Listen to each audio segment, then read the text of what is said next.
لم يكن العام 1941 عادياً بالنسبة لرائد الحركة الخيرية في بيروت عمر حوري، ففيها رزق بأول أبنائه عصام الذي أبصر النور وأطل على الحياة بأحلام وآمال عجزت السنوات عن حصرها.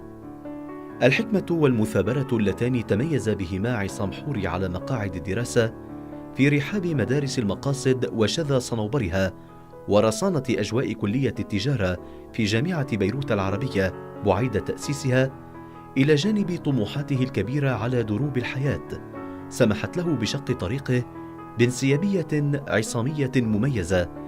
سنوات الطموح والإرادة لحوري كتبت له عام 1985 صفحة جديدة من التميز والتألق توجت نجاحاته بمنصب الأمين العام لجامعة بيروت العربية.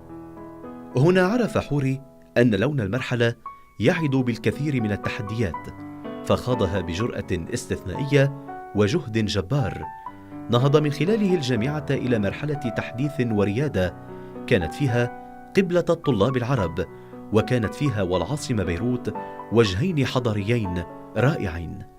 قاسية كانت الصعوبات التي حاولت اعتراض مسيرة حوري والجامعة، وقف مع ناسها يوم أخمدت ويلات الحرب أحلامهم وصدح ببقائها.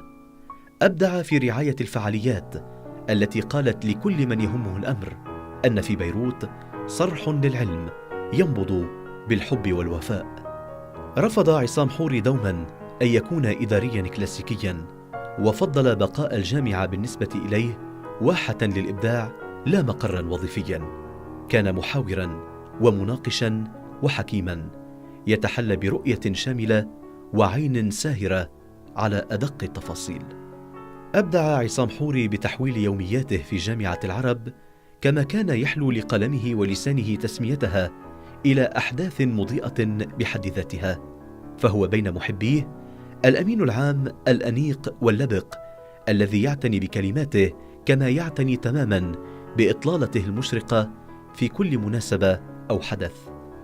بين أفراد أسرته الصغيرة في المنزل والكبيرة في الجامعة، امتلك حوري جاذبية قل نظيرها، جاذبية كفأته بترجمة أحلامه كما أرادها، نجاحات تسافر على متنها الجامعة اليوم إلى أصقاع العالمية، مستعينة بحكمته الباقية بقاء ذكراه. زرعوا فأكلنا ونزرع فيأكلون، وصفة سحرية في ديمومة العمل والنجاح، تعلمناها في المنزل والمدرسة والحياة، وخصوصا في الجامعة. إن عمر الأفراد محدود بالأجل المكتوب، أما عمر المؤسسات فحدوده جهود القيمين عليها، والجهد عقل وحكمة ورؤية وخطط وأهداف وتكاتف وتواصل وتجدد. 50 عاماً من المعايشة والتفاعل، من المعاناة والتفاؤل، من الجمود والجهود، من الحركة والبركة. 50 عاماً من الأخذ والعطاء، من التقييم والتصميم، من الإدارة والإرادة.